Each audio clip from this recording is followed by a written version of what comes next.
Pour ne rien manquer, abonnez-vous maintenant. Les vraies voix Sud Radio, 17h-20h, Philippe David, Cécile de Ménibus. Bienvenue à tous, merci en tout cas de nous écouter. On voulait s'excuser avec Philippe David puisque hier, visiblement, l'émission n'était pas assez bonne, donc ils nous ont coupé le faisceau. Enfin, il n'était pas suffisamment intéressant. C'est un truc des Russes, ça. Ils ont dit ils sont nuls. Parler d'eux en plus. Hein. C'est ça, c'est sûr. Donc on a eu la chance de faire 1h15 d'émission et ensuite ils nous ont coupé le faisceau en disant Cécile et Philippe c'est n'importe quoi. Oui. Voilà, au revoir et merci. On va avec Jacques Plessis.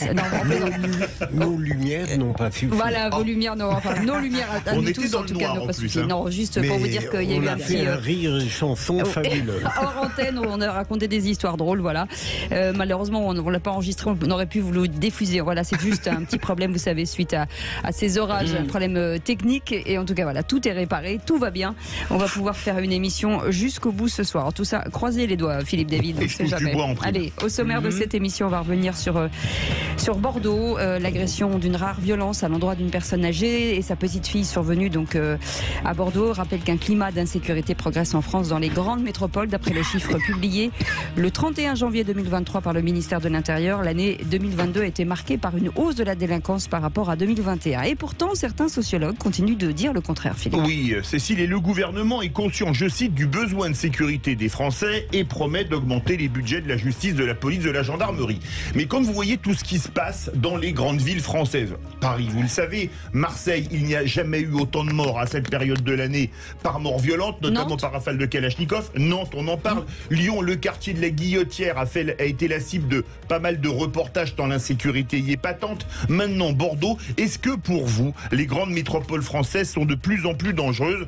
Le moins qu'on puisse dire, c'est que vous dites oui, puisque vous êtes 94% à le penser. Et puis, on reviendra sur l'Ukraine. L'Ukraine doit-elle adhérer rapidement à l'OTAN? C'est notre question du jour. 18h30, le coup de projecteur des vraies voix. La question de l'adhésion de l'Ukraine à l'OTAN sera débattue donc au sommet de l'Alliance Atlantique prévu les 11 et 12 juillet à Vilnius. Si Paris pouvait défendre l'adhésion, Emmanuel Macron pourtant propose de garantir avant tout la sécurité de l'Ukraine et peser sur le conflit et encourage Moscou et Kiev à négocier une position assez complexe. Oui, une position complexe. Il y a les pays qui sont membres de l'ex-bloc soviétique, qui sont à fond pour l'entrée de l'Ukraine dans l'OTAN. On pense à la Pologne ou aux Pays-Baltes, mais on pense aussi que, écoutez, est-ce que c'est la politique de la France, qui a toujours eu une position plus équilibrée, on va dire, au sein de l'Alliance Atlantique, de dire non, l'Ukraine ne doit pas rentrer tout de suite dans l'OTAN, parce que, rappelons qu'après l'entrée des Pays-Baltes et maintenant la Suède et la Finlande, ça pourrait être carrément un casus belli avec la Russie. Est-ce que vous pensez que l'Ukraine doit rentrer rapidement dans l'OTAN ? Ou plus tard, ou jamais, venez nous le dire au 0826 300 300. Et c'est aussi un non massif, à plus de 94%. En tout cas, vous pouvez continuer de commenter. Ça n'est qu'un début, on est ensemble jusqu'à 19h. On vous souhaite la bienvenue, c'est Les Vraies Voix. Les vraies voix Sud Radio. Avec Philippe Bilger qui est avec nous, qui a une petite toux. Ça va mon petit Philippe? Oui, j'ai un rhume, ce qui arrive. Mais j'espère que ça ne va pas altérer le point de vue de l'accusation. On ne sait jamais. En tout cas, ça peut être un argument pour Françoise Degois, éditorialiste. Je ne profiterai jamais d'une faiblesse de Philippe Bilger. J'aime affronter Philippe quand il est en pleine possession de ses moyens. Là, aujourd'hui, je vais être très gentil. Excusez-moi, François de Gaulle, il écrit « Parlons vrai ». Ça, vous entendre dire que vous ne profiteriez pas de la faiblesse. Mais bien sûr, mais vous savez que c'est. Mais si, bien sûr, moi je la crois. Si, c'est absolument, bien sûr. C'est absolument mon tempérament. C'est bien pour ça que j'en suis là. Si tu veux, si j'étais un peu plus méchante, je pense que ça se serait pas tout à fait passé comme ça. Qualifie de tort. Vous êtes tordu. Vous êtes tordu en fait. Alors, vous prêtez aux autres vos sentiments. C'est ça y est, mais c'est ça. Philippe Bilger, je tiens à vous signaler que ce petit chat dans la gorge vous va à ravir. Ça vous donne une petite voix très sexy. Justement, on a beaucoup parlé d'un petit chat ces derniers temps. Voilà. Madi Saïdi est avec nous. Bonsoir Madi. Bonsoir. Conseillère en communication d'influence et auteur de Française venue d'ailleurs publier chez Stock. J'ai l'impression que tout le monde c'est chez Plomb et chez Stock ici. Oui. C'est l'impression que c'est un peu. On a bien Plomb. Oui, Plomb, on a bien Stock aussi, c'est bien. Oui, il y a un gros stock de plomb. Il y a un petit peu de Gallimard tout de même. Oui.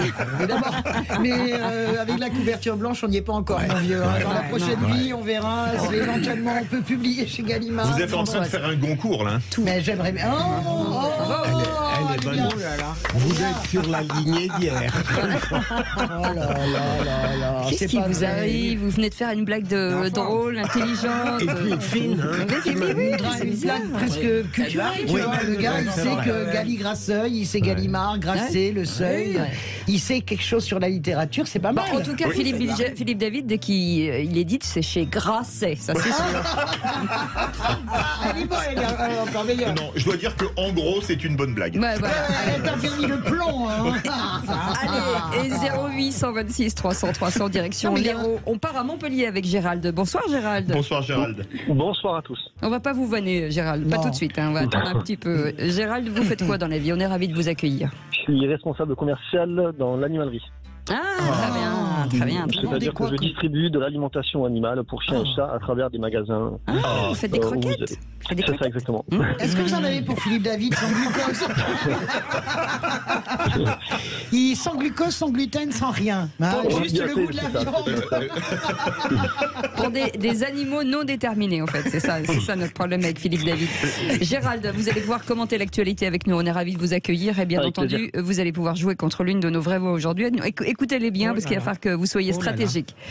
Et puis, tout de suite, c'est l'actu du jour. Écoutez. The biggest day in Rugby World history.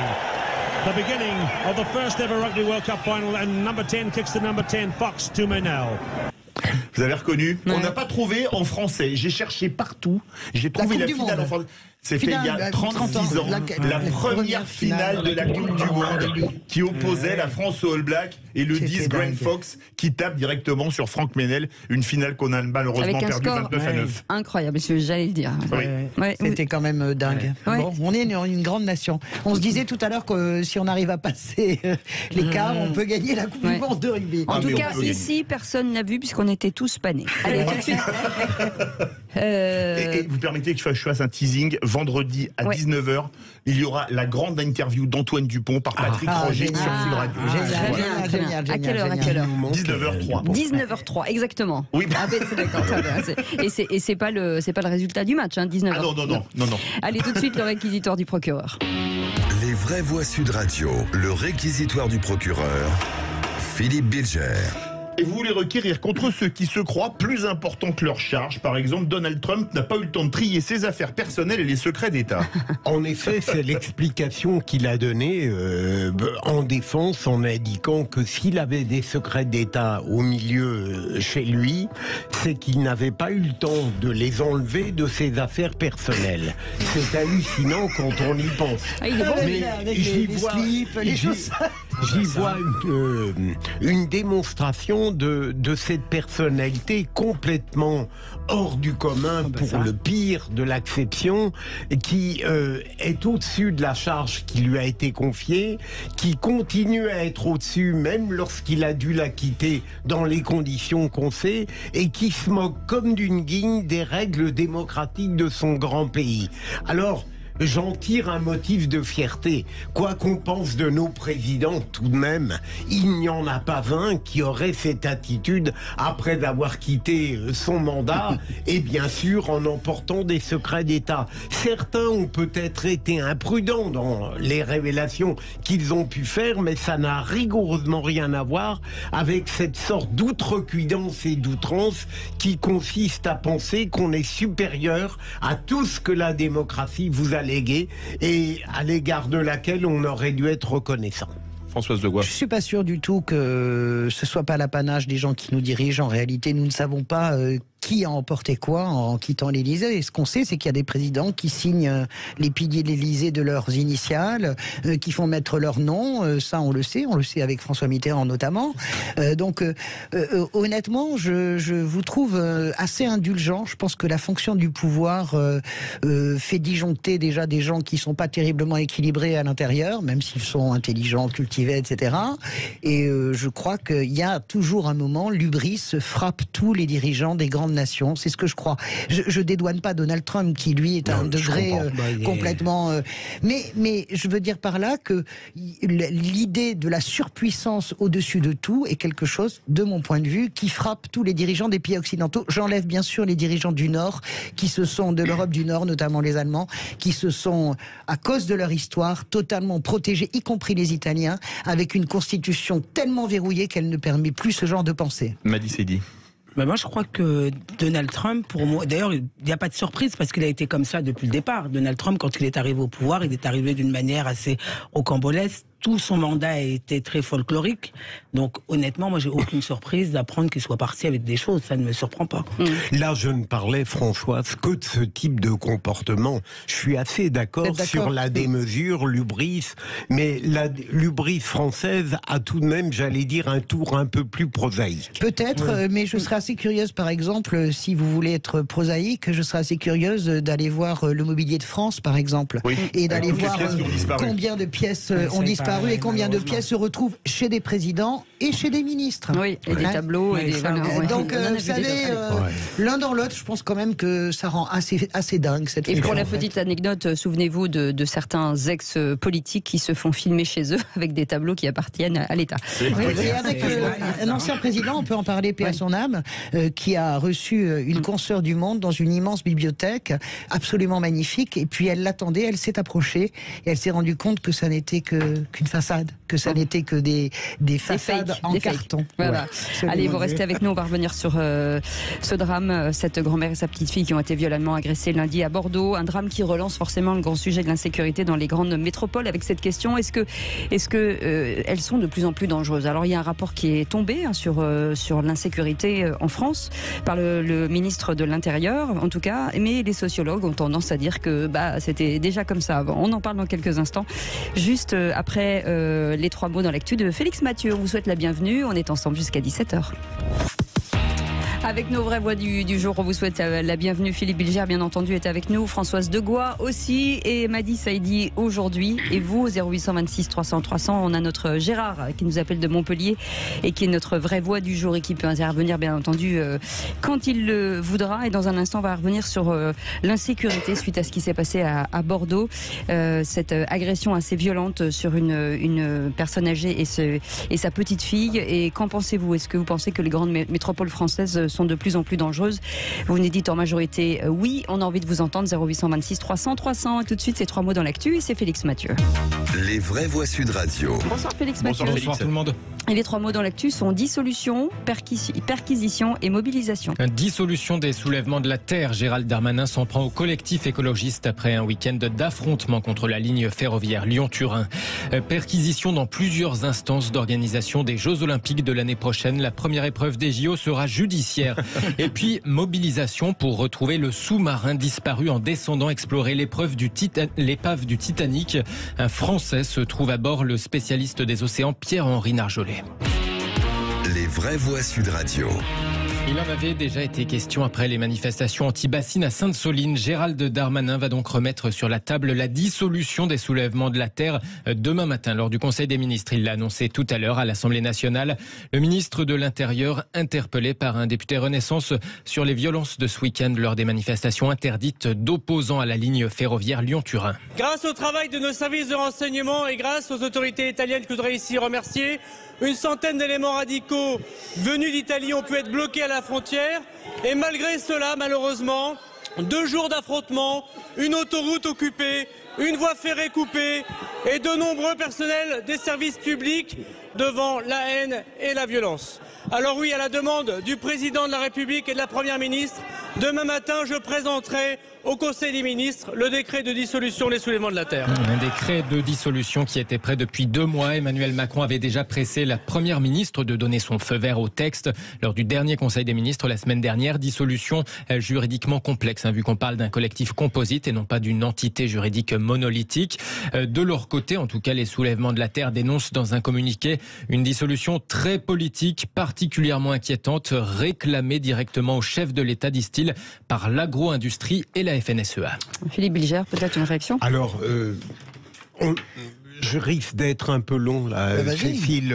Je dirais d'abord, je ne suis pas déçu de cette demande de Gérald Darmanin si elle va au bout, mais j'aurais plutôt souhaité de sa part une réflexion plus approfondie sur le fait que dorénavant toute manifestation interdite en réalité pratiquement est tolérée. Je veux dire, et on savait qu'on n'avait pas le droit de la faire, elle a été faite, et ce que je ne voudrais pas, c'est que si la dissolution survenait, eh bien, par cette sorte de fluidité associative, d'autres choses se recréent qui ressembleront comme deux gouttes d'eau au soulèvement de la Terre. Françoise Degois.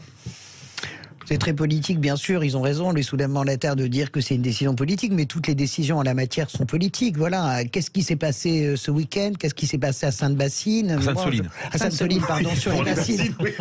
À Sainte-Bassine, sur les Solines, oui. Toujours, non, mais je comprends que Elisabeth Borne, attende, regarde, je comprends très bien. Est-ce qu'il y a un parallèle à faire entre ce type de mouvement, les ligues d'extrême droite ou d'extrême gauche ultra-violentes qui n'ont pas renoncé à la violence politique? Je ne sais pas. Je pense que je comprends ce que fait Gérald Darmanin, je comprends le signal qu'il veut envoyer, je garde mon joker. Mehdi Saïdi. Au-delà du signal, moi, ce qui me préoccupe, c'est la réalité de la dissolution, en fait. Parce que finalement, on peut dissoudre une association et finalement, elle se reconstitue de manière même informelle. Oui. Qu'est-ce que ça vaut, en fait? On a dissous tellement d'associations, à un moment d'associations d'extrême gauche, d'extrême droite. Et là, c'est un collectif, c'est encore plus compliqué. Donc, même juridiquement, il n'y a pas d'existence légale. Et qu'est-ce que ça représente? Demain, les mecs se remettent ensemble, ils refont ce qu'ils font. Donc, pour moi, c'est juste un effet d'annonce très politique, comme ça vient d'être dit. Après, le militantisme très proactif, on connaît ça avec Greenpeace aussi, donc je suis un peu partagé. Second mot, perquisition sur plusieurs sites des Jeux Olympiques. À 400 jours des épreuves, les JO 2024 doivent en affronter une première. Le comité d'organisation perquisitionné aujourd'hui, mais aussi plusieurs autres sites en région parisienne, comme par exemple les locaux de Solidéao, la société de livraison des ouvrages olympiques. Perquisition dans le cadre de 2 enquêtes du parquet national financier, des faits présumés de prise illégale d'intérêt, détournement de fonds publics, favoritisme, recel de favoritisme.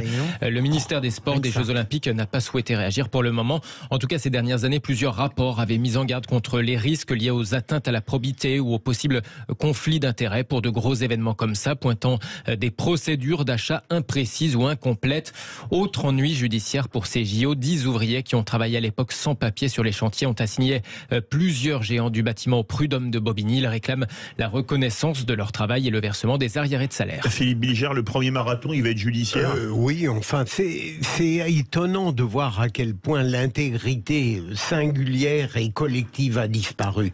Comme si presque inéluctablement dans les grandes manifestations et en amont en l'occurrence, comme s'il était fatal qu'il y eut des transgressions. Ça devient un peu hallucinant pour qui espère encore dans la nature humaine. Ouais. Françoise Degois. Il y a toujours des transgressions, simplement maintenant on le sait. Et vraiment c'est une poule aux œufs d'or les Jeux Olympiques. Ce sont des marchés mais colossaux, 100 milliards d'euros. Donc évidemment que vous avez toujours des gens qui vont essayer de gratter. Moi je trouve ça quand même un petit peu inquiétant, mais ce qui m'intéresse beaucoup par contre c'est les 10 ouvriers sans papier qui font faire raquer les grandes entreprises. Et je parle un peu brutalement, mais je trouve que c'est très très bien. Vous vous souvenez les Jeux Olympiques de Pékin? Oui. Le nombre, ils ont rasé tous les routangs dans le centre-ville, la vieille ville. Le nombre d'ouvriers qui sont morts sur les chantiers, eh bien... Au Qatar. Au Qatar. Parlons du Qatar, mais là on parle des JO. Donc si on fait JO à JO, JO contre JO, je pense que c'est très bien que les ouvriers aient gain de cause. Ben, la Solidéo, elle n'est pas à son premier coup.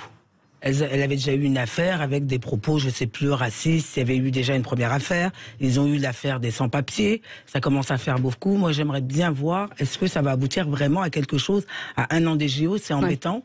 La ministre s'est toujours pas prononcée. On ne sait pourquoi. Je suis curieuse de savoir comment elle va sortir la tête de ça. Les suites. Et avec le 3e mot, Félix, qui est mobilisation, la France se joint à la course contre la montre dans l'Atlantique Nord, au-dessus de l'épave du Titanic. L'Institut français Ifremer déroute un navire avec un robot sous-marin grande profondeur au large de Terre-Neuve. Dans cette zone où repose le Titanic à 4000 mètres de profondeur. Dimanche, un petit sous-marin d'exploration a disparu sur place avec 5 personnes à bord, parmi lesquelles un Français, Paul-Henri Narjolet, spécialiste des océans et du mythique paquebot. Il y accompagnait un milliardaire britannique, PDG d'une entreprise de vente de jets privés. Les secours venus des États-Unis et du Canada n'excluent aucun scénario. Ils scrutent donc la surface comme les profondeurs, explique Robert Simpson, officier des gardes-côtes américains. Nous avons lancé 2 avions depuis notre base aérienne d'Elizabeth City, 2 HC-130 à longue portée pour la recherche et le sauvetage. Ils ont survolé le site pour observer la surface de l'eau et voir si nous pouvons trouver un signe du vaisseau à ce stade. Le Canada a également envoyé l'un de ses avions militaires doté de la technologie du sonar avec des bouées. Il peut utiliser le sonar sous la surface de l'eau pour essayer de localiser le sous-marin. Le petit sous-marin perdu en mer, baptisé le Titan, dispose d'une autonomie en oxygène de 96 heures. Les occupants, s'ils sont encore vivants à l'heure qu'il est, pourraient donc en manquer dès demain ou après-demain. Le bateau français de l'Ifremer devrait lui arriver sur zone ce soir à 20h heure française. Incroyable cette histoire. Terrible, bah oui. c'est terrible. Mais la mobilisation internationale. Oui, mais alors certains disent que comme il n'y a pas de balise GPS, il est peut-être déjà remonté à la surface, mais que dans ces cas-là, il va falloir le retrouver. Ouais. Donc on ne sait pas s'il est sous la mer ou à la surface. Ça serait le meilleur des cas. Mais il ne peut pas, à la surface, il ne peut pas signaler... Ah bah non, il n'a pas de radio. Et maintenant, c'est ce qui est quand même dingue. Ouais, bon, écoutez, je sais pas, on va suivre ça, ces opérations, j'espère qu'ils vont bien. Ouais. J'espère qu'ils vont bien. Oui. Restez avec nous dans un instant, on va revenir sur cette agression d'une rare violence à l'endroit d'une personne âgée et à sa petite fille, survenue hier à Bordeaux, et qui rappelle ce climat d'insécurité que certains ressentent dans certaines grandes villes, ou en tout cas villes françaises. Qu'en pensez-vous ? Est-ce que vous pensez que les grandes métropoles françaises sont de plus en plus dangereuses ? Oui ou non ? Vous nous dites oui à 92%. Appelez-nous 0826 300 300 pour nous en parler, Philippe. Absolument. Le seul numéro à appeler tous les soirs en France entre 17h et 20h. À tout de suite. Philippe David, Cécile de Ménibus. Et vous avez eu raison de choisir les vraies voix jusqu'à 19h. Pas mal de choses à vous dire. On va commenter l'actualité, bien entendu, avec Philippe Bilger qui est avec nous. Ça va, Philippe ? Oh, il est en forme, mon Philippe. S'il pouvait parler dans le micro, le monsieur. Mais il parle. Quelques règles d'urbanité qui font que je regarde. Je sais pas comment tu te débrouilles. Ça fait 20 ans que tu fais de la radio et 20 ans que tu n'arrives pas à parler dans le micro. Mais j'essaie de concilier politesse et médiatisation. Oui, voilà. Tourne le micro comme ça. Oh, le gars. En fait, vous êtes polymédiatique, c'est ça que vous êtes. Voilà, Françoise Degois est avec nous. Ça va, Françoise ? Ça va très bien. Je ne sais pas ce que je fais dans cette conférence d'handicapés mentaux, mais je suis là. Voilà, c'est ça. Et ça, vraiment, c'est un questionnement sur moi-même, tu vois. Toujours toujours le mot, la gentillesse. C'est le côté généreux de la gauche. C'est ça. Madi Saïdi est avec nous. Ça va, Madi ? Très bien. Voilà, on est ravis de vous accueillir. En tout cas, allez tout de suite avec vous le grand débat du jour. Les vraies voix Sud Radio, le grand débat du jour. Bordeaux, ville tranquille. L'agression s'est déroulée hier aux alentours de 17h30 à Bordeaux. La scène est filmée par la caméra de l'interphone de l'immeuble. On voit une dame de 73 ans avec sa petite fille de 7 ans. Mais l'agresseur va en quelques secondes tirer, projeter au sol violemment les 2 victimes. Les images sont d'une violence inouïe. Plus personne aujourd'hui ne peut affirmer dans le pays que l'insécurité est un sentiment. C'est une réalité. Les choses se dégradent et on n'avait pas l'habitude de ça à Bordeaux. Les maires des grandes villes sont particulièrement mobilisés pour faire en sorte que leur territoire municipal ne puisse donner lieu à de telles agressions. Effectivement, hier à Bordeaux, donc cette grand-mère et sa petite fille ont été violemment agressées au pied de leur immeuble par un homme de 29 ans connu des services de police pour une quinzaine de condamnations. C'est un événement qui rappelle un climat d'insécurité qui progresserait en France dans les grandes métropoles. D'après les chiffres publiés le 31 janvier 2023 par le ministère de l'Intérieur, l'année 2022 a été marquée par la hausse de la délinquance. Rapport à 2021, Philippe. Oui, Cécile, un constat reconnu par Olivier Véran, le porte-parole du gouvernement, qui entend répondre à cette montée de la violence par une augmentation du budget de la justice, ainsi que des effectifs de police et de gendarmerie. Est-ce que vous penserez que ce sera suffisant ? Vous habitez une grande ville, vous habitez une banlieue de grande ville. Est-ce que vous trouvez que l'insécurité augmente dans la ville ou la métropole dans laquelle vous habitez ? Venez témoigner. On attend vos appels au 0826 300 300. Et notre invité pour en parler, Pierre-Marie Sève, est avec nous. Bonsoir, merci d'être en direct chez nous. Merci, directeur de l'Institut de la Justice, Philippe Bilger. On en parle tout le temps de cette insécurité. Certains nous disent non, c'est un sentiment, les sociologues, et finalement les chiffres parlent. Oui, je dirais qu'aujourd'hui, il y a un progrès. Plus personne ne parle du sentiment d'insécurité. Même le garde des Sceaux a changé de discours à ce sujet.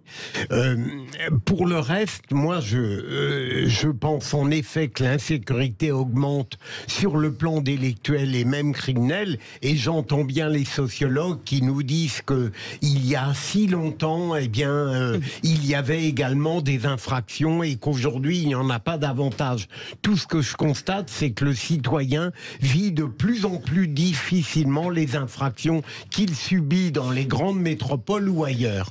Deuxième élément, et je veux essayer d'être pertinent en étant à la fois indigné devant ce qui se passe, c'est le fait que, évidemment, on en a déjà parlé ici, on n'arrivera jamais à une délinquance zéro. Je rêverais d'une société idéale où l'humain serait exemplaire.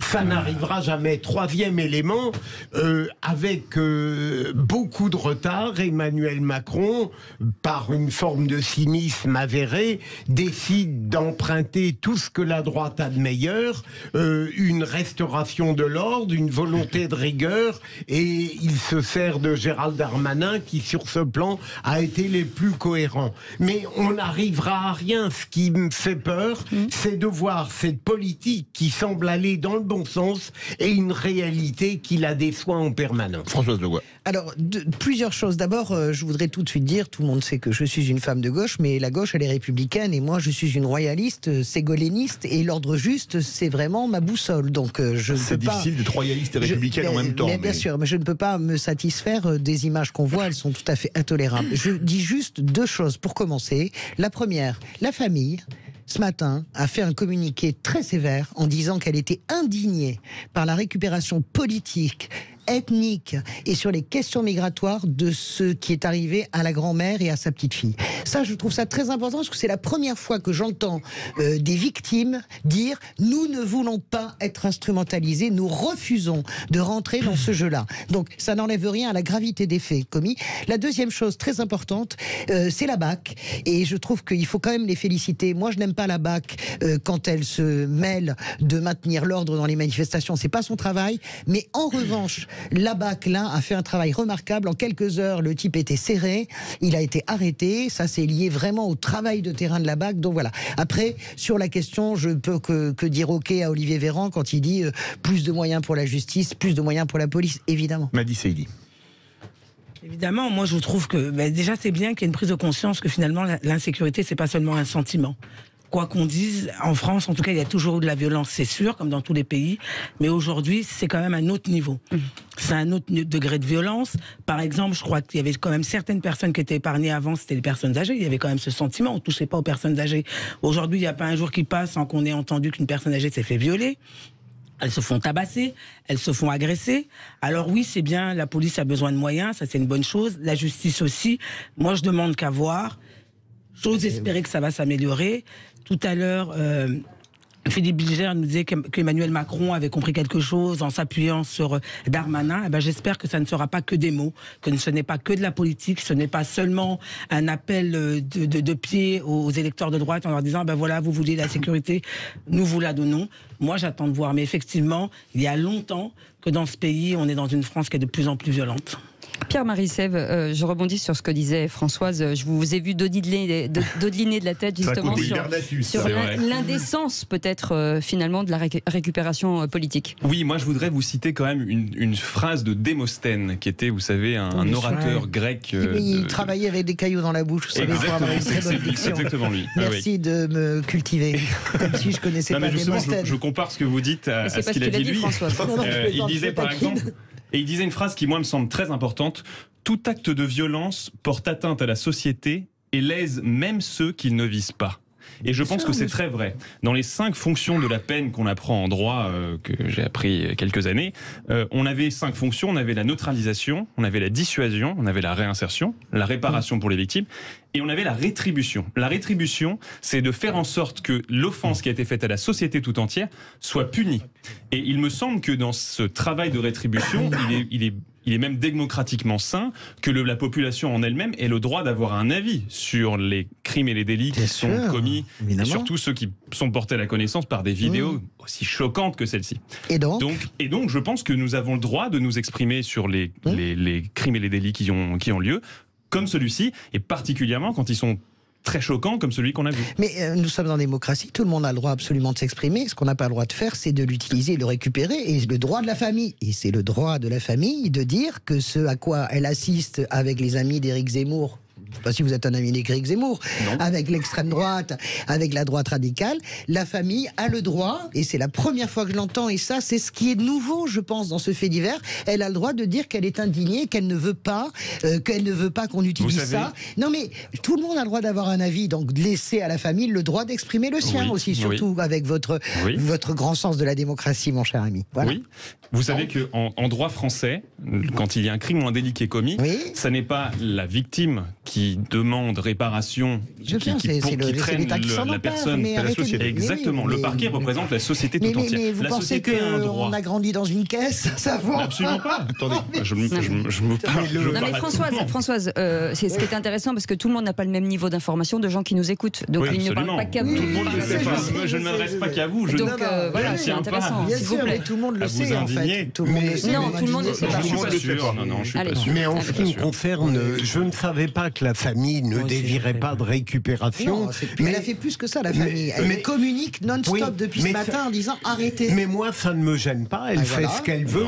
Et ça ne m'empêche pas de considérer que cette agression violente est le résultat, le laxisme, c'est un terme trop utilisé, d'une faiblesse dans la politique pénale. D'accord, mais elle ne parle pas de ça. Elle dit on ne veut pas que ça soit utilisé dans les arguments toxiques sur l'ethnicité, c'est très précis, et sur le caractère migratoire. C'était pas le débat d'aujourd'hui. Le débat d'aujourd'hui, oui, c'est intéressant, mais le débat d'aujourd'hui, c'est de se dire effectivement, est-ce que l'insécurité augmente, c'est ça. Surtout dans les grandes villes. Oui, ce climat d'insécurité. Oui. Alors que excusez-moi, je connais bien Bordeaux. Bordeaux, c'est une ville quand même parmi les grandes villes françaises, une des plus calmes.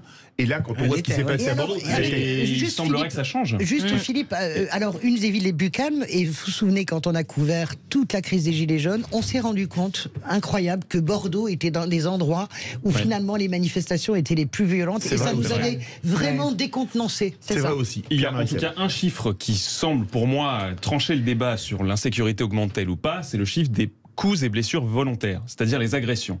Les coups et blessures volontaires, on en avait 40 000 en 1989, on en a plus de 300 000 cette année. Ça a été multiplié par 7 en 30 ans. Je pense qu'on ne réalise pas, ce chiffre n'est pas assez connu à mon sens, et on ne réalise pas l'ampleur de l'emballement insécuritaire qui a eu lieu en France depuis 30 ans. On le réalise de mieux en mieux, et tant mieux, mais pas assez encore, sinon on aurait réformé la justice en donnant plus de moyens. C'est très bien, ça, on peut mettre ça à l'actif du garde des Sceaux actuel, mais ça n'est pas suffisant. La politique pénale aujourd'hui ne vise qu'à une chose, c'est à vider les prisons. Or, il faudrait en construire pour atteindre le niveau ne serait-ce que de la moyenne et de la médiane européenne, que nous n'avons pas atteint encore aujourd'hui en France. Nous sommes en dessous de la moyenne et de la médiane européenne. Il y a peut-être des gens qui sont en prison aujourd'hui qu'on pourrait traiter différemment aussi, peut-être aussi. Vrai.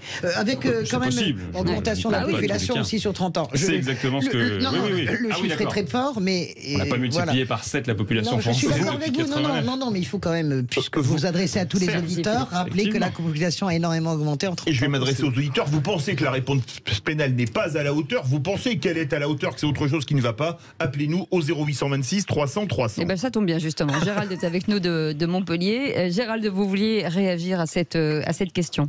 Montpellier, grande ville d'ailleurs, on avait eu, je vous coupe, une commerçante, parce qu'il y a eu un mouvement de commerçants qui n'en peuvent plus de l'insécurité au centre-ville de Montpellier. C'est terrible, Montpellier. Oui, exactement. De plus, je connais cette dame-là.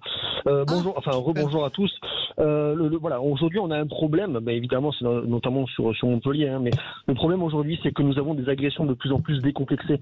Les agresseurs s'attaquent à un État en fait régalien aujourd'hui en France.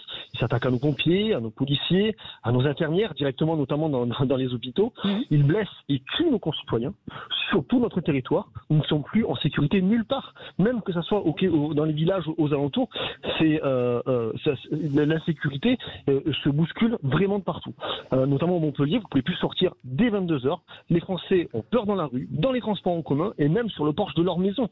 C'est quand même dingue. À à savoir qu'il y a une agression toutes les 44 secondes en France. Et pourquoi cela arrive?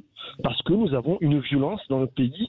Pourtant, même si la police, que je soutiens à 200%, c'est le maximum pour notre sécurité, les agresseurs tels que celui qu'on a vu hier, ils n'ont plus peur. Ils n'ont plus peur parce qu'en fait, notre justice derrière ne suit rien. Elle ne suit pas, en fait, elle n'applique plus les lois. Ils trouvent toujours des circonstances atténuantes. Par exemple, l'agresseur est fou, par exemple, une enfance détruite par je ne sais quoi, un mauvais accompagnement, etc. Voilà, il n'y a qu'à regarder les peines en fait que subissent les violeurs, les tueurs, ou encore même les pédophiles à qui on leur met du sursis. C'est quand même incroyable sur certains actes ignobles. Voilà. Ce qu'il faut faire en fait, c'est tout simplement appliquer nos lois qui existent déjà et pas en créer des nouvelles. Ne plus avoir peur, ne plus avoir affaire aussi à des magistrats de plus en plus politisés, mettre des peines planchées et un minimum de prison ferme pour chaque acte commis. Ça, en fait, on est capable de le créer. Et ce n'est pas avec des caméras à détection d'identité qui nous aidera. Il ne faut pas profiter aussi de ces actes pour créer en fait des lois liberticides. Alors, je rappelle que la vidéo qui a été faite n'a pas été faite par un téléphone portable. C'est une sonnette connectée, hein, c'est ça? C'est un interphone connecté. Ce n'était pas non plus la vidéosurveillance. S'il y a une vidéosurveillance dans la ville de Bordeaux, comme je ne sais pas, je ne dirai pas. Pierre-Marie Sèvres, je rebondis sur ce que dit Gérald. Ça veut dire que tolérance zéro, comme demande tout le monde. En fait. De toute façon, tolérance zéro, on en est tellement loin que c'est difficile de dire quels seraient les effets de la tolérance zéro. Oui, mais ça peut se durcir d'un coup, hein, vous savez. Ça peut se durcir d'un coup. En tout cas, je pense, à mon sens, qu'il faut que ça se durcisse. Ça, c'est certain. Depuis les années 90, à mon sens, nous avons été toujours dans ce que je vous décrivais tout à l'heure, c'est-à-dire une politique pénale qui vise à vider les prisons, à éviter la prison à tout prix, etc., à viser uniquement la réinsertion. Je pense qu'il faut ne serait-ce qu'infléchir ce mouvement qui continue d'avoir lieu. La mollesse, la fin de la mollesse, Philippe Bilger. Moi, je voudrais pas laisser croire que, au fond, nous n'ayons le choix qu'entre une sorte de sauvagerie extrême et de l'autre côté un humanisme bêlant. Je suis persuadé, et c'est le fond d'une politique de droite valable, c'est qu'elle peut permettre à une société de se défendre efficacement et en même temps respectant des règles d'humanité élémentaires. Ce qui m'énerve, c'est cette contradiction qu'on oppose trop souvent, comme si on avait le choix qu'entre quelque chose, encore une fois, de sauvage ou de complètement sulpicien. Non, mais moi je disais la dureté, mais peut-être le retour de la peur du gendarme, entre guillemets. Moi, je ne sais pas, souvent, beaucoup de gens, et je pense que Philippe en fait partie, disent, peut-être vous aussi, cher ami, la solution c'est la peine planchée. Est-ce que la peur de la peine planchée est suffisante pour empêcher ce genre d'agression? C'est une question, j'ai pas de réponse. Pas la peur. Voilà. En tout cas, l'idée que de toute façon, quoi qu'il advienne, si vous êtes chopé, vous prendrez quelque chose au tribunal.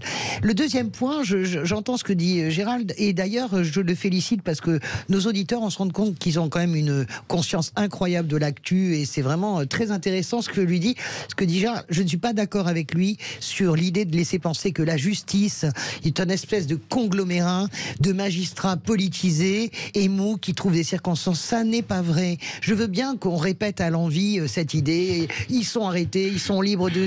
Ça n'est pas tout le temps le cas. Il y a des peines qui sont prononcées.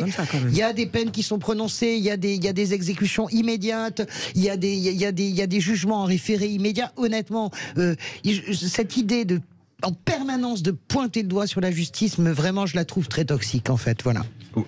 Moi, je suis d'accord avec vous. Il n'y a pas que la justice n'est pas qu'un conglomérat de juges politisés, etc. Ça n'est pas le cas. Il y en a une partie, une minorité agissante qui se fait très entendre, mais c'est dommage. On a le droit. Il y a un syndicat de droite aussi, vous savez, dans la justice. Beaucoup moins. Je ne sais pas. Il n'est pas en face de moi. Des syndicats de droite, j'en connais pas beaucoup. Ça va. Enfin bref, en tout cas, ce que je veux dire, c'est que oui, effectivement, la justice, il lui arrive d'être sévère, ça peut arriver. Justement, on a un très bon exemple là qui est arrivé il y a moins d'une heure. Il y a un juge au tribunal judiciaire de Paris qui est connu pour être sévère, le juge Tonis Curtis. Oui, je dis son nom parce qu'il a été jeté en pâture par Libération et par des avocats sur Twitter. Il n'est pas très amical, Tonis Curtis. Je ne sais pas, mais il agit dans les limites de la loi et il a fallu que quelques heures, là, il y a 6 heures, une avocate a fait un fil Twitter en disant qu'elle se plaignait de cet avocat. En l'espace de 6 heures, il vient d'être de ce juge, il vient d'être suspendu là à titre provisoire de ses fonctions. Donc, quand on est très sévère, alors qu'il agit dans les limites de la loi, il peut arriver quand même d'être suspendu de ses fonctions et ça pose problème. Et puis, autre point, 41% des personnes qui sont condamnées à de la prison ferme en France ne mettent pas les pieds en prison. Oui, il faut quand même je suis d'accord avec vous. peut-être, mais Merci c'est un beaucoup. vrai problème. Non, Merci pas faute de beaucoup. place. Pardon. Faute de place, vous avez raison.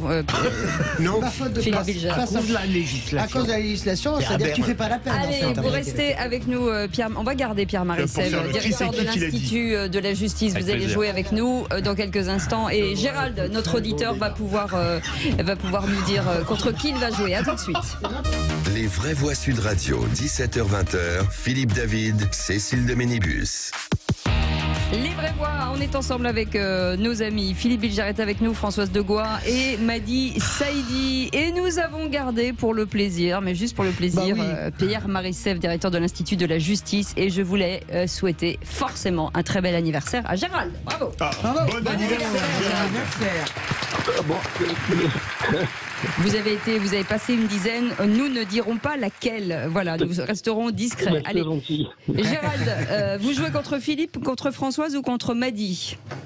Contre Françoise. Contre Françoise. Ah, bah, vous Il êtes aime le risque, mais vous non, êtes je suis pas en grande forme. Ah, elle dit ça à chaque fois pour gagner avec brio. Elle dit ça tout le temps. Non, mais Allez. c'est vrai, j'ai pas trop regardé l'actu là. Allez, on démarre. C'est une question. Qui c'est qui l'a dit? Oui, c'est un peu bizarre hein, ce mot, mais c'est comme ça. Sur la dissolution des soulèvements de la Terre, la cause climatique ne justifie pas qu'on Gérald aille Darmanin. caillasser des gendarmes sur un champ. Olivier Véran. Bonne réponse de En conférence de Françoise presse. Degois. Olivier Véran. Voilà, c'est voilà.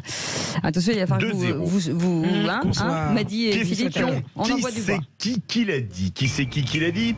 Ne comptez pas sur moi pour abonder dans la chronique malsaine des spécialistes de la récupération politique. C'est un maire. Mélenchon. C'est un maire. C'est un maire, c'est pas un Hidalgo. Bernard Ménard. Non. Non. C'est un maire, le maire de Lyon. Non.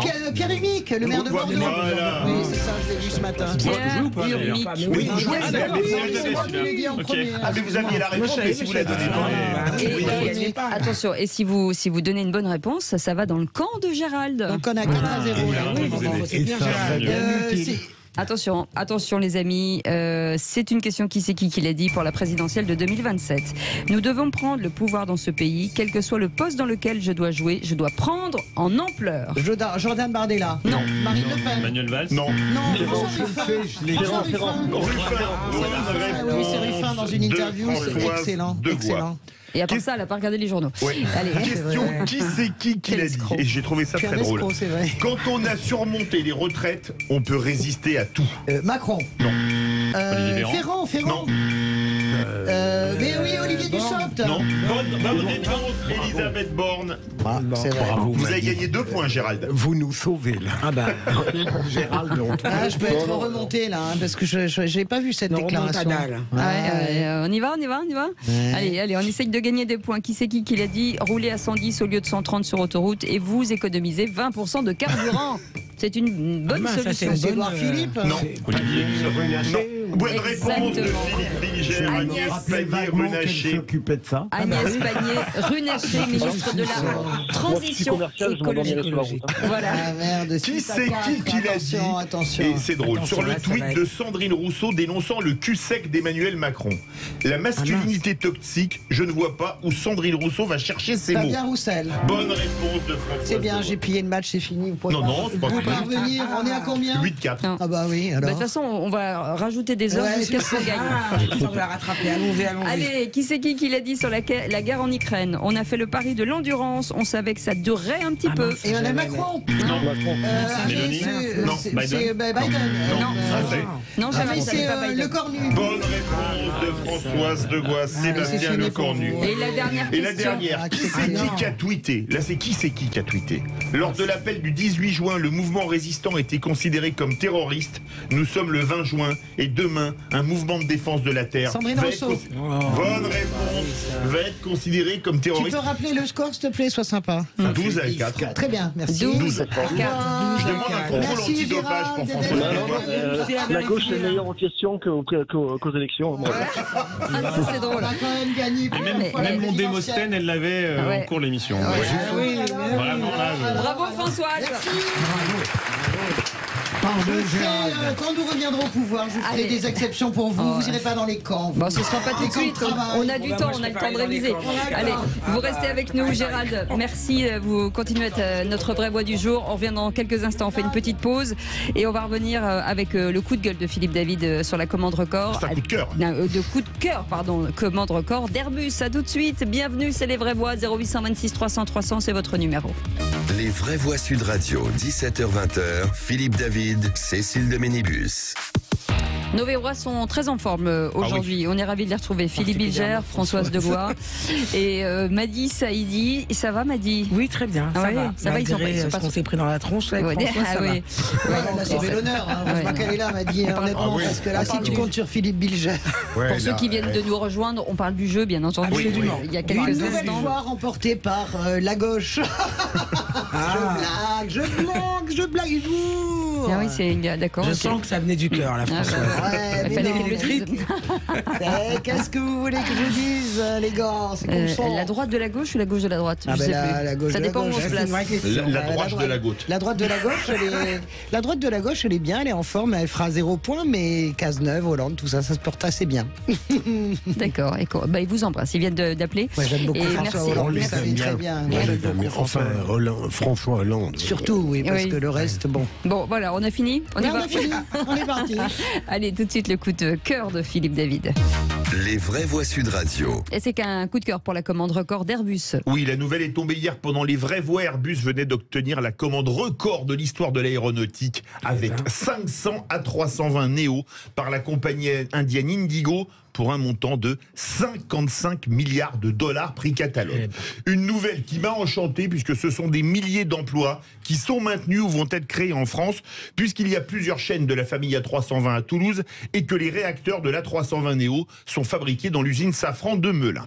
Un contrat record qui n'a pas fait que des heureux puisque, parmi d'autres, Michael Correa, journaliste climat chez Mediapart, a tweeté « Airbus attise sciemment le réchauffement climatique alors qu'on a appris ce midi que l'Europe se réchauffe 2 fois plus vite que la moyenne mondiale. Inutile de dire que si Indigo avait acheté des Boeing, on aurait pu sabrer le champagne en disant qu'on n'avait pas attisé le réchauffement climatique de ce côté-ci de l'Atlantique. » Pour info, l'aéronautique en France, c'est plus de 200 000 emplois, avec 25 000 recrutements prévus cette année et un secteur qui exporte 80% de sa production. Alors aujourd'hui, on a le choix. On produit des avions qu'on vend dans le monde entier en travaillant sur des avions toujours moins polluants, tout en offrant du travail à des dizaines de milliers de personnes pendant des années, ou on reste dans les incantations de fin du monde en sacrifiant le dernier de nos secteurs industriels performants. Mon choix est fait, ce sera le premier, d'autant qu'avec les progrès techniques Airbus, encore eux, c'est fixé pour objectif de sortir des avions décarbonés en 2035, c'est-à-dire demain. Alors bravo Airbus, bravo Safran, bravo tous les sous-traitants, bravo tous les salariés et vive l'aviation, les voyages et le progrès technique. Et voilà. C'est parfait. C'est parfait. Moi non, c'est pas parfait parce que bien sûr que moi je suis tout à fait. D'abord, c'est pas la seule filière industrielle qui fonctionne. L'agroalimentaire fonctionne très bien en France, un peu moins bien. Mais on n'est plus excédentaire. Hein. Mais c'est pas grave. En tout cas, c'est la plus. C'est grave. Non, c'est celle qui est le moins délocalisable. Donc l'agroalimentaire et l'aéronautique. Deuxième chose, je comprends ce que dit Michael Correa. C'est vrai que c'est une commande gigantesque et je salue bien sûr cette commande. Mais c'est vrai que si on continue à fonctionner dans ce système et vous parlez de la fin du monde comme si on était tous des hurluberlus, mais bien sûr que la fin du monde, elle peut devenir une réalité. Et bien sûr que la fin de l'espèce humaine dans un siècle ou 22e ou 23e siècle peut devenir une réalité si on continue comme ça. Donc je comprends ce que veut dire Michael Correa. Il faut arriver à trouver les moyens de continuer à tracer ce chemin, mais que l'ensemble des investissements, peut-être beaucoup plus que ce qui est donné aujourd'hui, servent vraiment à aller beaucoup plus loin dans la décarbonation. Et c'est pour 2035. Mais oui, mais écoutez, c'est pour 2035. Après 45, c'est le mix nucléaire, énergie renouvelable. Je viens d'un gouvernement où on l'avait annoncé en 2030 et puis finalement on le recule, etc. Quand est-ce qu'on va décider vraiment qu'on s'empare de cette question du climat avant qu'on soit tous morts comme des idiots? Juste, je pose la question. Nous, peut-être pas, mais nos petits-enfants, certainement. Madi Saïdi. Mais moi, je suis ravie parce que ça va créer des emplois. Je pense qu'on en a besoin en France. Pardon.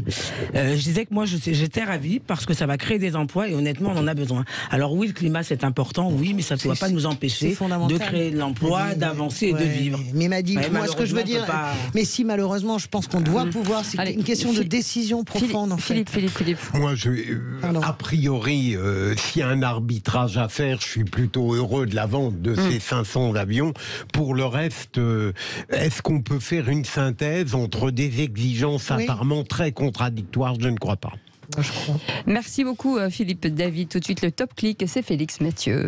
Les vraies voix Sud Radio, c'est le top clic. Et parmi les sujets les plus discutés ce soir sur les réseaux sociaux, c'est forcément la disparition de Claude Sarraute. La disparition d'une grande plume du journal Le Monde, d'une romancière connue du grand public aussi évidemment pour sa participation aux émissions de bande de Laurent Ruquier, comme notamment On a tout essayé sur France 2. On a tout essayé sur France 2, mais aussi plusieurs stations de radio. Parmi les très nombreux hommages qui hissent le nom de Claude Sarraute en top tendance sur Twitter, celui du journaliste de LCI Darius Rochebin qui partage l'extrait d'une ancienne interview en écrivant « Mémoire de Claude Sarraute, de sa force de vie » en parlant des sujets les plus douloureux comme des plus légers. Sa mère, l'écrivaine Nathalie Sarraute, dénonçait 3 fois sous l'occupation. C'est une telle honte, la France s'est conduite avec l'armistice d'une telle façon, et que maintenant, c'est maintenant avec le 8 mai, qu'on nous fasse tout ce cirque sur les festivités du 8 mai, alors qu'on était les grands vaincus de l'affaire.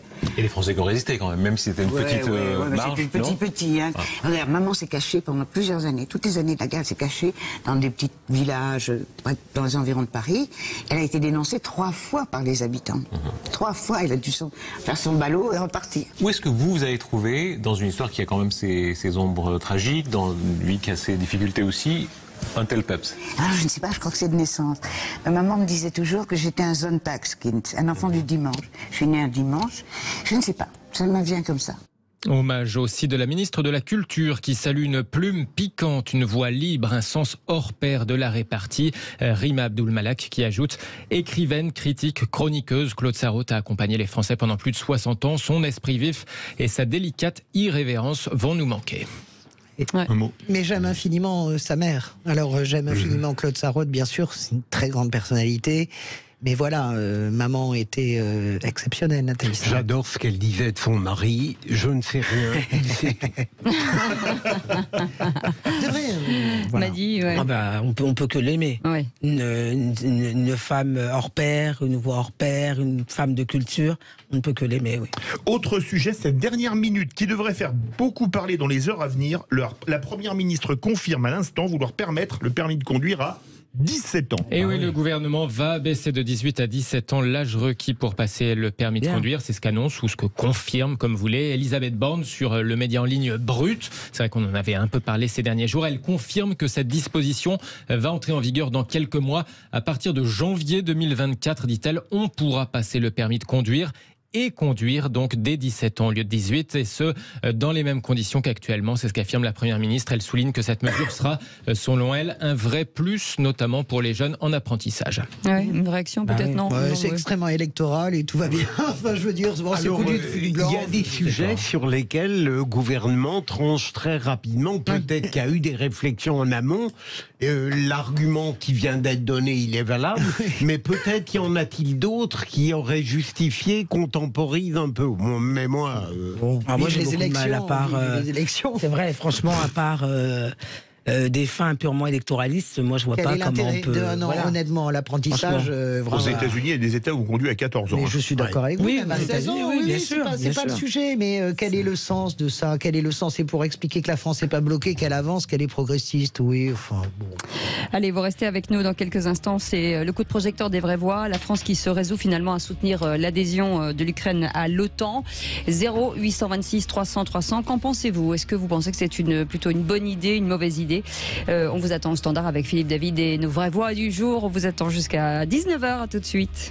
Les vraies voix Sud Radio, 17h-20h. Philippe David, Cécile de Ménibus. Françoise de Gaulle est avec nous aujourd'hui dans Les Vraies Voix avec Madi Saïdi et largement accompagnée par notre Philippe Bilger national qui les entoure de tout son charme et de sa gentillesse. Tu vois le traitement que mais tu as. j'apporte de l'harmonie, ma chère Bien sûr, vous êtes un créateur d'harmonie et là tout le monde se bidonne en fait. Non, Françoise, dans le milieu on l'appelle le trait d'union. Absolument. T'as raison, on appelle plutôt le tonton flingueur, non? Trait d'union, ça dépend des jours. Il est très d'union. Oui, vous savez, ma chère Cécile, il y a une définition que j'adorais du commissaire Maigret. Il rêvait d'être un raccommodeur des destinées humaines. C'est très beau. Je rêverais de l'attrape-cœur, ce splendide roman américain. Je rêverais d'être ça et j'y arrive jamais. Philippe, ça dépend comment vous écrivez. Tout dépend comment vous écrivez. Trait d'union. Il est très d'union. Il est très d'union. Elle est en forme. Elle en a marre de vos conneries. J'ai une bonne influence sur elle. Oui, là, il y a quelque chose d'un peu délétère. T'imagines le gars qui pense vraiment que si en fait t'arrives à faire de l'humour, c'est grâce à lui. Je pense qu'il commence à faire un malaise. Reposez-vous, Philippe David. Allez, tout de suite. C'est excellent. Le coup de projecteur des vraies voix. Le tour de table. Regardez les actualités régionales. Tour à tour, Finot. On pourrait faire des choses. On discute jamais business à table. Je crois qu'on avait le tour du sujet. Il me demande mon avis sur l'actualité. Je lui donne. Le tour de table. De l'actualité. Et Philippe Bilger, c'est la polarisation, une notion politique intéressante dont vous pouvez parler. Oui, c'est une notion dont je n'avais jamais entendu parler. En tout cas, le terme polarisation, je n'aurais jamais songé à l'utiliser pour cela. C'est un concept qui vient des États-Unis et qui révèle, pour aller très vite, le degré de fracture sur le plan des opinions politiques et des mouvements dans une société. Et j'ai été très intéressé par cet article dans Le Monde qui considère que la France, évidemment, depuis la Constitution de 58 et l'élection du président au suffrage universel, est plus sujette qu'un autre pays à la polarisation. D'autre part, le fait que, évidemment, aujourd'hui, nous avons non pas deux partis, mais une triangulation aggrave ce phénomène de polarisation, c'est-à-dire de forte opposition entre des forces politiques antagonistes. Et troisième élément, et je finis là-dessus, c'est intéressant de voir que pour les retraites, on a constaté que les deux ingrédients fondamentaux pour éviter la polarisation n'existait pas en France, c'est-à-dire une retenue institutionnelle. Ça aurait impliqué que le gouvernement n'usa pas trop de ces processus qu'on connaît bien, et de l'autre côté, une sorte de courtoisie dans le dialogue. C'est dans les jardins de l'opposition, ça n'a pas existé non plus. Intéressant. Oui, alors peut-être que vous le connaissez pas, mais c'est vrai que dans le monde politique, on utilise, c'est un terme très fréquent. Et petite erreur, vous parlez du tripartisme et pas de la triangulation. La triangulation consiste à aller voler les idées des autres. C'est ce qu'a très bien fait Nicolas Sarkozy en 2007, en marchant sur les plates-bandes de la gauche.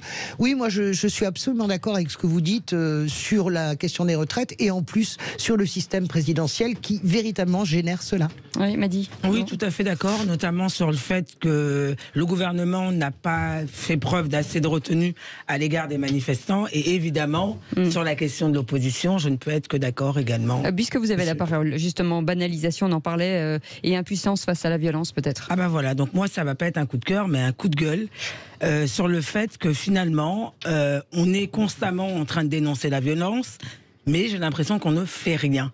Alors chaque jour, un coup c'est Marseille, on avait Annecy, chasser Annecy c'est Bordeaux. Alors c'est bien, mais alors tout le monde s'insurge, tout le monde dit que c'est scandaleux, on va avoir des moyens, on va faire des choses. Sauf que c'est toujours de mal en pire à chaque fois. Donc moi, c'était un peu mon coup de gueule de dire qu'on en a marre, dénoncer c'est bien, dire qu'on va faire des moyens, qu'on va donner des moyens, c'est bien aussi. Mais agir pour de vrai, de l'action pour de vrai, sanctionner ces délinquants qui sont loin d'être des primo-délinquants. D'ailleurs, à Bordeaux, on l'a vu, le gars a un casier judiciaire grand comme mon bras. Et il est évidemment dehors. On va certainement lui trouver plein d'excuses. Alors on va dire qu'il est dingue, il est probablement dingue, j'en sais rien. On va trouver plein d'excuses quand c'est pas la minorité. C'est le pauvre type, il est malheureux. Oui, mais il y a plein de gens malheureux, mais ils attaquent personne, ils agressent personne. Donc j'aimerais bien qu'enfin, on agisse contre cette violence qui devient presque une marque de fabrique française. Et ben voilà, c'est un coup de gueule puisqu'on en a parlé. Françoise de Gois sur cet entraîneur du Sénégal. Cissé. Moi, c'est un coup de cœur parce que j'ai adoré ce que Aliou Cissé... Vous faites plaisir à Madi. Ce que Aliou Cissé a répondu. C'est le sélectionneur et l'entraîneur du Sénégal. Il est très emblématique. C'est une personnalité extrêmement charismatique. Et on l'a interrogé sur les cris de singe pendant les matchs, sur toutes les saletés racistes que ramassent très souvent, bien sûr, les joueurs noirs, mais également, dans une moindre mesure, les joueurs maghrébins. Il a répondu de façon assez classe en expliquant que ça ne lui faisait absolument rien, parce que lui, il sait qui il est.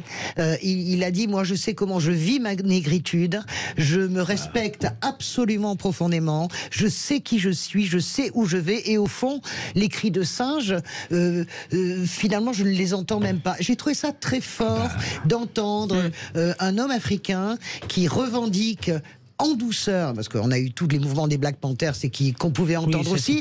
On a Aimé Césaire, bien sûr, notre merveilleux poète, philosophe et homme politique qui a révélé ce concept de négritude. J'ai trouvé ça très fort qu'un entraîneur de foot, voilà, de prendre du recul, exprime avec une si grande profondeur sa fierté d'être noir. Je trouve ça merveilleux. Madi Saïdi. Eh ben, je ne peux être que d'accord avec ce que vient de dire François. Je l'adore. Mais les fans de foot. Je l'adore. Je suis fan de foot. Et puis je trouve ça bien parce que finalement, c'est vrai qu'on a eu des poètes, on a eu des politiques. Et le fait que ça soit Monsieur Tout le Monde qui en parle comme ça. Vraiment. Et je trouve que c'est très sénégalais aussi dans le fait de dire, quand on sait d'où on vient, on sait là où on va et c'est petites. Pour nous, ça, c'est que des petites choses. Et ça, j'aurais pu. J'aime bien ces réactions de gens qui sont tout de même pas ordinaires, mais qui répondent d'une manière très intelligente et subtile à des accusations odieuses. J'ai dans la tête, comment s'appelle le joueur noir extraordinaire qui s'était fait moquer pour son portable ringard et qui avait très joliment répondu en disant et Sadio alors Mané. Voilà. Encore un Sénégalais. Encore un Sénégalais.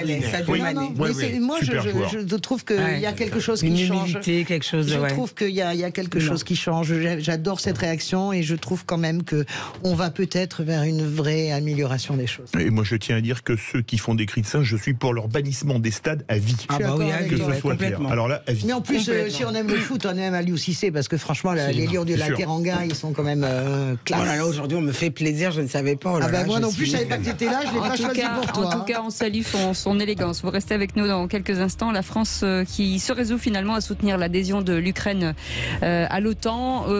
Qu'en pensez-vous? Est-ce que vous pensez que c'est bien? Est-ce que c'est trop rapide, pas trop rapide? Vous dites non à 95%. On vous attend au standard 0826 300 300. On est ensemble avec Philippe David. Enfin ensemble, pas dans la vie, bien entendu. Jusqu'à 19h. Après on se détache. À tout de suite. Les vraies voix Sud Radio, 17h-20h, Philippe David, Cécile de Ménibus. Bienvenue dans les vraies voix. Ah là, c'est la cour d'école. La fusion est faite. La fusion est faite. Tout ça parce que j'ai fait une blague, une petite blague hors antenne, et voilà, tout de suite je me fais targuer de Philippe David. C'est quand même dingue. J'imagine, non mais c'est même toi, tu es descendu dans ce cul de basse-fosse des jeux de mots contaminés. Le cul de basse-fosse des jeux de mots ringards. Tu sais, c'est l'espèce d'endroit où on les jette ça dit pas dans les oubliettes. Les amis, c'était pas ringard, c'était accessible. Oui. C'est pas la même chose. L'art et la manière de dire les choses.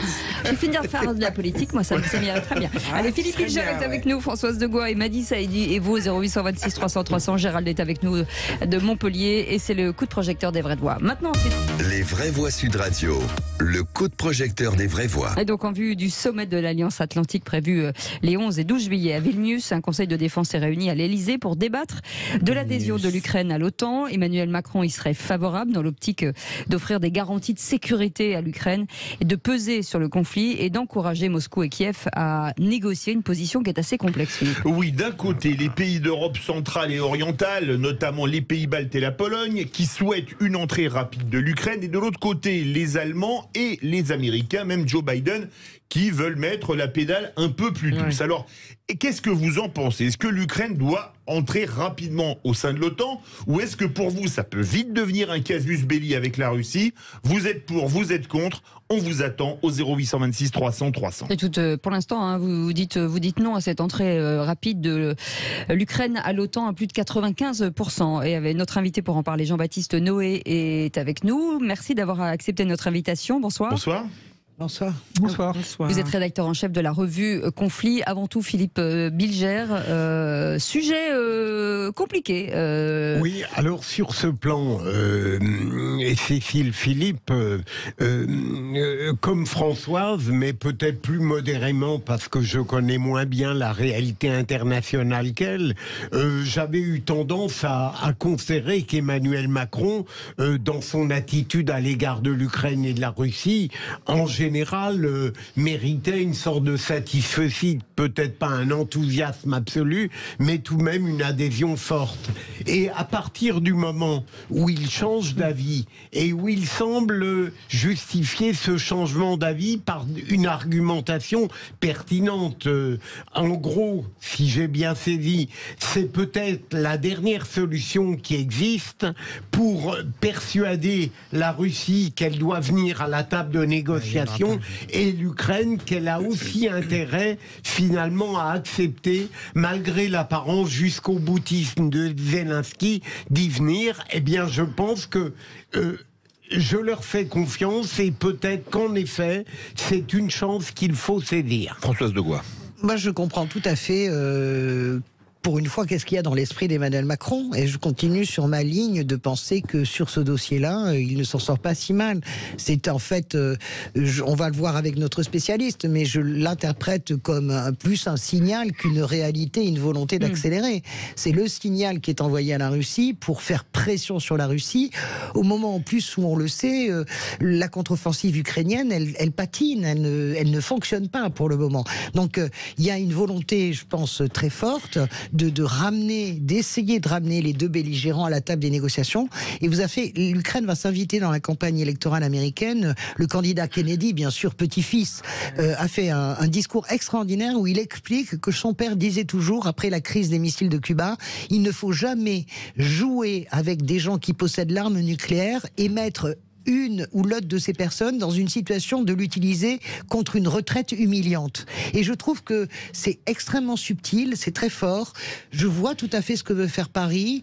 Ça ne me choque pas outre mesure. Pression sur la Russie et pression sur Zelensky, qui lui-même a reconnu aujourd'hui que l'adhésion pour l'OTAN ne pourrait pas se faire avant la fin de la guerre. Mali Seydi. Moi, j'ai juste peur que cette pression sur la Russie est un effet contraire. J'ai peur que justement Vladimir Poutine le prenne comme un affront. Je crois pas. Comme une provocation, c'est que des déclarations. Comme une provocation, absolument. Et j'ai peur que ça soit ça. Et que ça les fasse pas du tout reculer en arrière. En tout cas, je suis pas sûr que cela suffise à Vladimir Poutine pour entrer en négociation. Jean-Baptiste Noé, vous êtes notre invité, notre expert, rédacteur en chef de la revue Conflit. Là, on va faire rentrer des anciens pays neutres comme la Suède dans l'OTAN. On a déjà fait rentrer les pays du pacte de Varsovie, notamment les pays baltes. Faire rentrer carrément une ex-république soviétique, est-ce que pour vous, ça risque pas de mettre beaucoup d'huile sur le feu? La question, c'est pourquoi faire entrer l'Ukraine? C'est-à-dire, quels sont les objectifs? Et à partir du moment où les objectifs auront été fixés, on pourra voir si cette entrée est pertinente ou non. Il y a au moins deux objectifs qui sont partagés par les acteurs européens. D'abord, c'est de trouver une solution au conflit actuel. Une solution, alors après, chacun a son idée de la solution, mais enfin, en tout cas, arrêter la guerre telle qu'elle se déroule actuellement.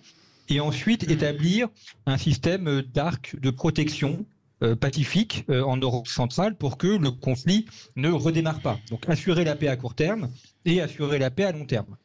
Et ça, c'est les objectifs partagés par les uns et par les autres. Et la question, c'est de savoir si l'intégration de l'Ukraine dans l'OTAN est la meilleure manière d'aboutir à ces deux objectifs. Et ça, pour une paix à long terme, probablement, ça peut être une solution. Pour une paix à court terme, c'est un peu plus compliqué. D'autant que, normalement, lorsqu'un pays membre de l'OTAN est attaqué par une puissance extérieure, tous les autres pays membres de l'OTAN ont l'obligation de lui venir en aide. Bien sûr. Et la question qui va se poser, c'est si l'Ukraine entre dans l'OTAN en cours de match, pourrait-on dire, en cours de conflit, est-ce que va s'appliquer cette prérogative qui fait qu'elle aura le soutien plein et entier de l'OTAN? qui est déjà un peu le cas, mais enfin, on n'est quand même pas dans un soutien complet. Et ça, c'est un vrai sujet dans la question des négociations pour entrer dans l'OTAN. Mais Jean-Baptiste, moi, Jean-Baptiste Noé, je redis qu'il me semble que c'est une stratégie diplomatique de la part de l'Élysée. On sait qu'il y a eu un conseil de défense entre ce que on envoie, que Paris envoie comme signal et la réalité de ce qui va se passer. Il y a un gap. Et deuxième point, même Zelensky a reconnu aujourd'hui que l'entrée dans l'OTAN ne pourrait pas se faire avant la fin de la guerre. Donc, de quoi parle-t-on exactement? Vous n'êtes pas d'accord sur une stratégie diplomatique de haute intensité pour faire reculer la Russie, plus que pour la réalité de l'adhésion de l'Ukraine à l'OTAN? Jean-Baptiste Noé. Si, tout à fait, c'est une manière effectivement de faire pression sur la Russie, peut-être de mettre ça aussi en balance dans les prochaines négociations. C'est-à-dire que dans la sortie de crise, dans la sortie du conflit, il y aura ce paquet-là qui sera l'objet d'une négociation. C'est-à-dire à quelle échéance on fait entrer l'Ukraine, est-ce qu'on la fait rentrer tout de suite ou non. En tout cas, ce sera un élément qui permettra aux diplomates d'avoir un objet de négociation, d'autant que pour qu'un État soit membre de l'OTAN, il faut l'unanimité. Donc il suffit d'un seul État membre qui refuse. Et on a vu que la Turquie était très réticente à l'égard de la Suède. Et il suffit d'un État membre qui refuse pour que l'État ne puisse pas entrer dans l'OTAN. Donc ça sera aussi un objet de négociation interne à l'OTAN. Voilà, donc c'est plutôt pas mal joué ou pas? Moi, c'est pas mon genre de dire du bien d'Emmanuel Macron, mais est-ce que du point de vue de Paris, ça n'est pas joué, peut-être complexe, mais subtilement et plutôt bien joué ou pas? On verra le résultat final. J'attendrai le résultat final. En sachant que quand même, sur les questions de l'OTAN, c'est quand même les États-Unis qui décident, et à la fin, c'est eux qui décideront de ce qu'il faudra faire. Vous pensez que Macron a bien joué? Vous pensez qu'il a mal joué? Appelez-nous au 0826 300 300. Mais Joe Biden recule un petit peu sur cette position, en fait, finalement, d'accueillir l'Ukraine dans l'OTAN. Oui, exactement. La position de Joe Biden est un peu surprenante, parce qu'au début du conflit, c'était plutôt sur une position assez offensive d'intégration.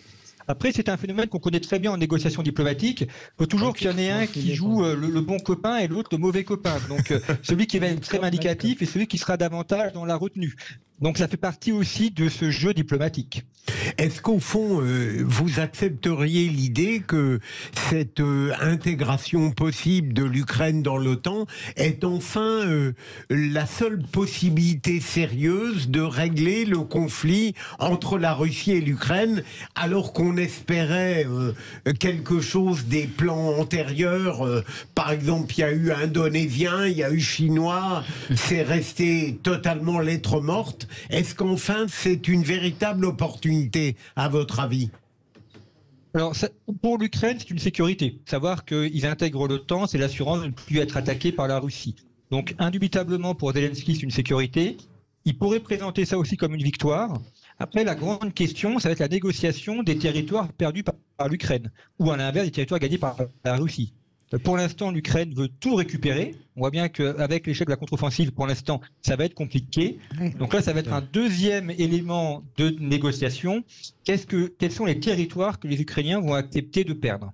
C'est intéressant ce que vous dites, parce qu'ils veulent récupérer la Crimée. Voilà, ça, on a bien compris. Moi, j'essaie maintenant dans cette guerre, il y a le très méchant et il y a les gentils. C'est binaire une guerre, hein, donc il y a le très méchant et ça, tout le monde est d'accord. Vladimir Poutine. Après, je me mets du point de vue russe. La Russie est un pays que j'aime beaucoup, que je connais bien à peu près. La Russie a toujours développé ce syndrome de la forteresse assiégée, c'est-à-dire c'est un pays sans frontières, avec des frontières extrêmement instables, notamment, je pense au sud, au Caucase, mais pas simplement. Du point de vue de Vladimir Poutine et du point de vue même de l'opinion publique russe, est-ce qu'il est acceptable que l'Ukraine appartienne à l'OTAN? Est-ce que c'est acceptable aujourd'hui, demain, voire après-demain? Moi, je crois que non, hein, honnêtement. Et c'est pas une question de Poutine ou pas Poutine. Je pense que c'est un sentiment qui est millénaire chez les Russes de sécuriser leurs frontières. Est-ce que c'est acceptable? Moi, je crois que non. Jean-Baptiste Noé.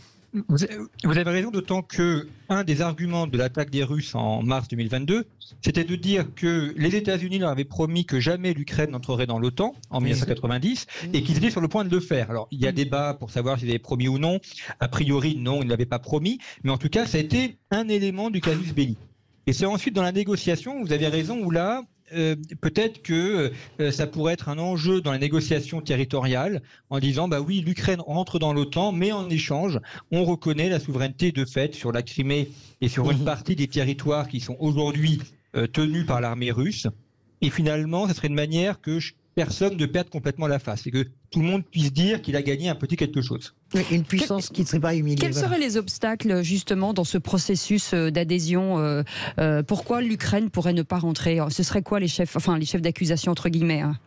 Alors, les motifs, pardon. Le principal problème, c'est ce que les Américains appellent la conformité. C'est-à-dire qu'il faut que l'armée ukrainienne soit une armée OTAN. Il faut également qu'il y ait des conformités en matière de lutte contre les corruptions, en matière de conformité également de pratiques d'armes, de pratiques de combat. Donc ça peut prendre du temps, mais étant donné la situation militaire interne de l'Ukraine, ces questions de conformité sont difficiles.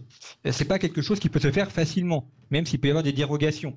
Donc, il pourrait y avoir une adhésion peut-être à court terme, ensuite une mise en conformité beaucoup plus longue, mais ces systèmes OTAN sont complexes à mettre en place et c'est difficile de le faire avec une armée qui est en train de se battre et qui n'a pas non plus les mêmes règles anticorruption que les autres armées en Europe. Est-ce que c'est pas le bal des hypocrites et des faux culs, objectivement, Jean-Baptiste? Nous savons tous très bien, on a voyagé, on connaît l'Ukraine, on sait très bien que l'Ukraine, depuis des années, n'est pas sous administration américaine, je peux pas aller jusque-là, mais elle est conseillée par les Américains, je veux dire, il y a même eu des révolutions qui étaient organisées en Ukraine. Quelles que soient les portes auxquelles vous tapez dans les grandes administrations, dans toute la superstructure de l'État, évidemment que c'est les conseillers de la Maison-Blanche qui fonctionnent, donc elle est déjà presque quasiment, pas vassalisée parce que ce mot est trop fort, mais sous influence américaine depuis tant d'années, et tant d'années, on est bien d'accord. Oui, vous avez raison. Et puis d'ailleurs, Joe Biden, via son fils Hunter Biden, avait des intérêts assez importants en Ukraine. Avec ce qu'on sait, les armées anglaises et ukrainiennes et américaines ont largement formé l'armée ukrainienne avant le conflit. Donc c'est vrai que, au moins pour la partie ouest, c'est une région qui est dans le giron américain depuis plusieurs années. Et 0826 300 300 avec une réaction de Gérald. Gérald. Pas de souci. Oui, donc moi je suis, comme 95% de vos éditeurs, c'est évidemment contre le fait que l'Ukraine rentre dans l'OTAN. C'est une énième provocation face à la Russie. Hein. De plus, comme le pays est en guerre, et en plus c'est le plus corrompu du monde, je ne vois pas de quelle manière... Non, il y a plus corrompu encore que l'Ukraine, hein, Gérald, croyez bien. Croyez bien. Bien corrompu, j'en doute bien, en Europe on va dire. Le pays le plus corrompu en Europe. C'est un pays qui n'est pas stable politiquement, puisqu'il faut savoir que l'année prochaine, il va y avoir des élections présidentielles qui vont arriver et Zelensky peut-être ne sera plus élu et sera remplacé par qui? Peut-être par son adjoint actuel. Non, en fait, ce qu'il faut savoir aussi, c'est que Sarkozy disait ça. Il disait, je suis plutôt d'accord avec lui, moi je dis que je suis plutôt d'accord avec lui, l'Ukraine est un pont entre la Russie et l'Europe. Tout comme la Turquie l'est avec nous, avec les autres pays. L'Ukraine, elle doit rester neutre. Il faut accepter que dans ce pays, il y ait des russophiles et des Ukrainiens. Et il faut que l'Europe intervienne uniquement dans le but de paix et de négociation. Il faut que l'on trouve des accords commerciaux et de diplomatie, encore une fois, avec la Russie. On en avait eu par le passé et aujourd'hui ça nous porte préjudice, notamment sur les sanctions que nous leur avons données. Si l'OTAN pousse l'Ukraine dans ses bras, il est certain que cela aura des conséquences beaucoup plus graves qu'aujourd'hui et les pro-ukrainiens n'auront plus que leurs yeux pour pleurer et leur regret de complaisance. Moi c'est ce que je pense. Peut-être une réaction, Jean-Baptiste. Oui, c'est un élément qui est, d'ailleurs qu'on voit bien, qui est discuté, qui ne fait pas l'unanimité en Europe et au sein de l'OTAN. C'est quelque chose qui ne va pas de soi, en tout cas, et qui fait l'objet d'une véritable discussion. Et on verra lors du prochain sommet qui se tient début juillet où en est l'état de la réflexion sur cette intégration. Les pays d'Europe centrale, la Pologne, les États baltes, par exemple, aujourd'hui, quel regard ils portent sur cette adhésion ? Alors eux, ils sont tout à fait favorables parce qu'ils ont un tropisme très anti-russe. Il faut dire qu'ils ont été quand même envahis à plusieurs reprises par les Russes, donc on peut les comprendre. Et ils sont sur la ligne la plus en faveur de l'intégration de l'Ukraine, justement pour se protéger d'une éventuelle attaque russe. Et eux sont persuadés que ce qu'a connu l'Ukraine, ils pourraient le connaître à un moment donné. Mais c'est quelque chose qui est présent depuis plusieurs années. Déjà, il y a 10 ans, les pays baltes craignaient une arrivée de l'armée russe. Donc c'est quelque chose qui est très présent dans leur pensée et qui fait partie de leur réflexion stratégique. Françoise Legoy veut réagir. Il y a bien sûr l'art de la guerre de Sun Tzu que tout le monde connaît, mais il y a une phrase qu'un historien japonais me donnait à Tokyo. Il disait qu'est-ce que c'est la philosophie des samouraïs? C'est n'humilie jamais ton adversaire. Et je trouve que c'est une philosophie éternelle et que là on est vraiment sur un fil je reprends vraiment cette idée de John Fitzgerald Kennedy, ne jamais pousser une puissance nucléaire active, un grand pays, à une retraite humiliante. Est-ce que c'est pas ça qui est en train de se jouer au fond, et que finalement, je le redis, la stratégie de Paris et des États-Unis, bad cop, good cop, finalement, c'est de la dentelle, et que c'est finalement par la dentelle qu'on va arriver à sortir de cette boucherie.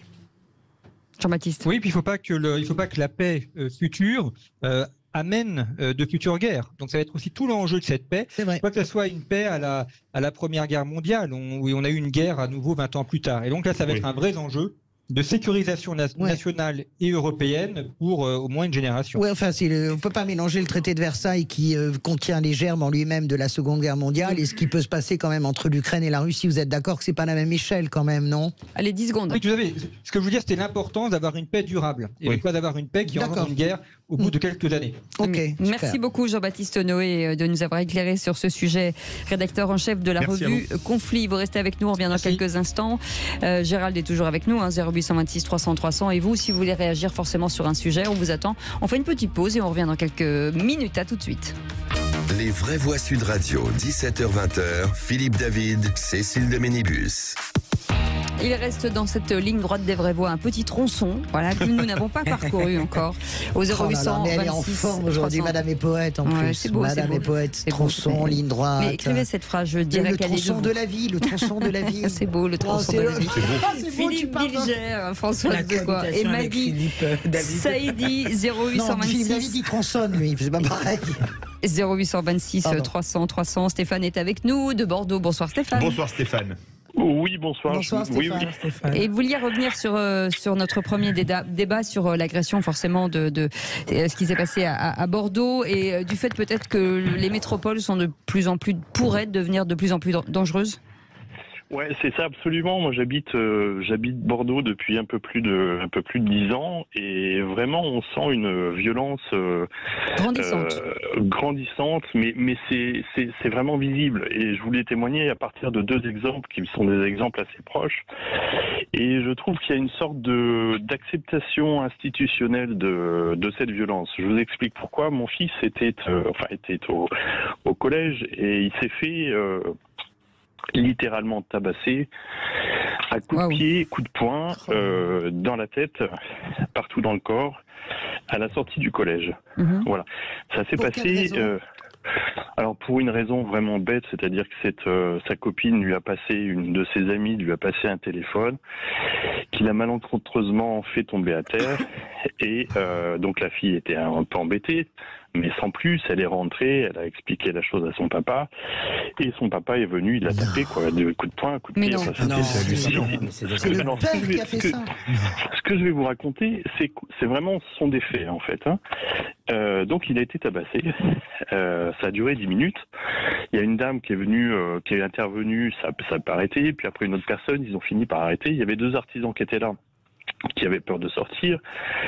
Finalement, ça s'est arrêté et quand je parle d'institutionnalisation, c'est-à-dire qu'on a l'impression que finalement cette violence ou cette ultra-violence est tellement quotidienne, est tellement présente qu'il y a un certain nombre d'acteurs qui ne réagissent plus. Donc moi j'ai appelé en fait suite à ça, eh bien j'ai voulu porter plainte.